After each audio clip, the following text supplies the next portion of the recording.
just watched was me studying Kanji, the Japanese writing system, all across the world on our trips, and I've been doing this for the past 1.5 years. It's been one of the most tedious tasks I've ever done, and I'm so happy I'm finally done with this book, remembering the kanji. I memorized all 2,200, the most common kanji in use, and yeah, this book is quite controversial because it actually doesn't teach you the real practical use of the kanji.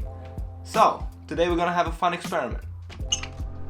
Luckily we happen to be in Japan, so today we're gonna go out into the wild, find some wild kanji, and yeah, see how practical my kanji skills actually are. For anybody who has no clue what I've been talking about, let me give you some quick context on this book and the method and what I've been doing. Kanji are these little guys. They're the main building blocks of the Japanese language, and they actually took them from the Chinese quite a while ago. And there's 2,200 kanji that the government says you should be able to know, because if you know those, you can read all newspapers and all magazines. And this book, Remembering the Kanji by James Heisig, says it can teach you all the kanji in 3 months, which is quite a ridiculous claim because Japanese kids, they take about 10 years to learn them through the school, the traditional education system. Now, I myself took 1.5 years to finish this book, and I can totally imagine that people do it in 3 months. I just didn't have enough time in the day to actually focus on this. But this has been quite incredible how it unlocked the memory, because you're memorizing all these very similar characters and you have to be able to kind of output them whenever you see them. And I was quite surprised myself how well this book taught you how to do it. Now, there's one important thing to say. This book is criticized a lot because it doesn't actually teach you how to read a kanji. It basically shows you the kanji for tree, and then I know this kanji means tree in English. I don't know how to say it in Japanese. I don't know what it means in the context of other words and how you can use it. Kanji are quite complex, and this is just meant to teach you the very first step on your journey to be able to read and write Japanese, not to give you the full experience. Let me show you real quick how this book does it. Alright guys, kanji, quick intro. Some kanji are incredibly easy to remember. This guy, for example, kind of looks like a tree, and that's exactly what its meaning is. This guy right here means axe, and if you look at it in the right way, it kind of looks like an axe. When you finish this, you finish that, that's an axe. What's pretty neat, both combined, tree and axe stand for chop. I wish all kanji were this straightforward. However, most of the kanji look kind of like this. This is the element for person, and this element stands for cow, and both combined stand for affair. And this is where this method gets so awesome. It teaches you a keyword for each of these elements, and then you build stories out of these. And this element stands for person. However, to make it a little bit easier and to put some life into my stories, I made this kanji Emily, my girlfriend. I had the challenge to build a story out of Emily and cow that means affair. Now, my story ended up being that I had an affair with a cow, and I had to confess to Emily. And with these stories, the more abstract, the more weird the story was, the easier it becomes to remember the actual word of affair. So whenever I see this kanji now, I'm like, oh, remember that time I had an affair with a cow and I had to tell Emily about it? It's just so ridiculous that it makes remembering this word for me easy. And this way you go through the whole book and you learn all the different elements and all the different kanji. So that's how you learn new kanji, but how do you remember them long term? That's when you've got to put the book on the side.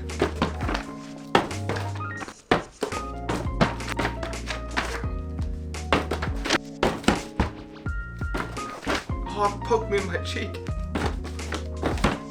Hey.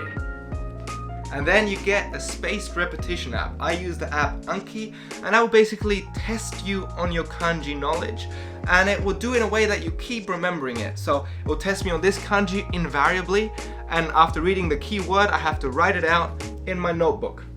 You gotta do it a lot. And after writing it out, you can say, yes, I got it right. And if you got it right, it will show you the kanji the next day. And if you get it right the next day, it will show it to you in 2 days. If you get it right after 2 days, it will show it to you after 4 days. Then it will show you again after 2 weeks, a month, and eventually a year, 2 years. But if you get it wrong, the kanji gets shown to you more frequently. and that way you can test it and you get constantly reminded about which kanji to learn. So every day I would wake up, I would sit down, and first I would use the app to review my old kanji, and then I would learn some new ones on top. And you just have like a routine you do day by day by day. Now this daily routine has added up 207 hours just practice time in the app alone. And I'm going to take Emily outside to see what my skills are actually worth. And I'm going to use Google Translate to see if he wasted 200 hours of his life and could have just gotten a nap instead. Got a moment of truth. Let's go.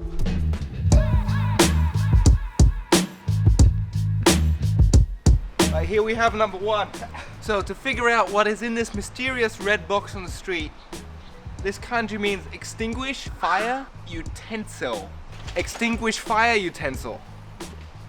If I peek inside, it's clearly a fire extinguisher, so in case of an emergency, you can count on me. Google Translate has a feature where you can put the camera to the words or symbols and it will translate it for you.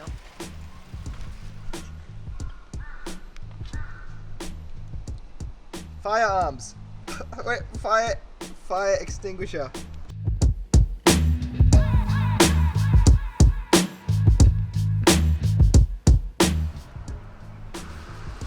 Careful. Oh. Land value, dissolve, unravel. Land value, dissolve, unravel. So what would you guess this book is about? This book is about this guy bought this awesome beachside property and now it's dissolving and it's losing all its value. It's a real estate book. Melting. The light of the real estate financial and shadow. Land melting. Yeah, real estate. Not bad. Oh, I forgot this one. This is a white something correct child. Midnight. White something correct child.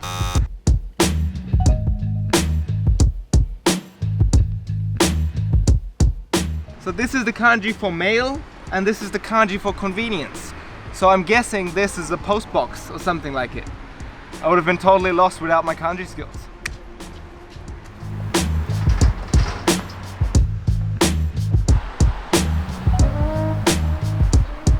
Unusual entrance. But it's the front door, it's the usual entrance. I know this one.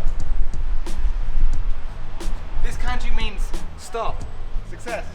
Bubble, bubble, wash, relax. What could that be? I'm actually curious what Google Translate thinks this is.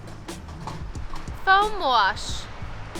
Oh, these ladies are so nice. They just offer you a foam wash. $50 for a foam wash? That's a pretty good deal. This contains 5 eyes apparently. Bright, fat. I don't know. This is hard. How are you feeling about your kanji skills right about now? Whenever I know the kanji, the meaning is either obvious because there's literally a picture of it, or there's like a little icon or something. So I feel like even though I know all these kanjis, I can navigate the world just a little bit better than a tourist who knows 0 kanji. Oh. This should have plum inside. This has plum inside. Okay, I know what 1 means.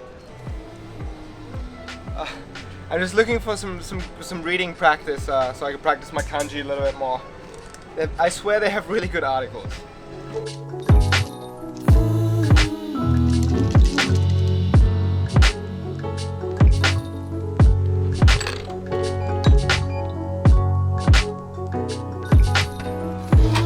So now you see, this is the kanji for push.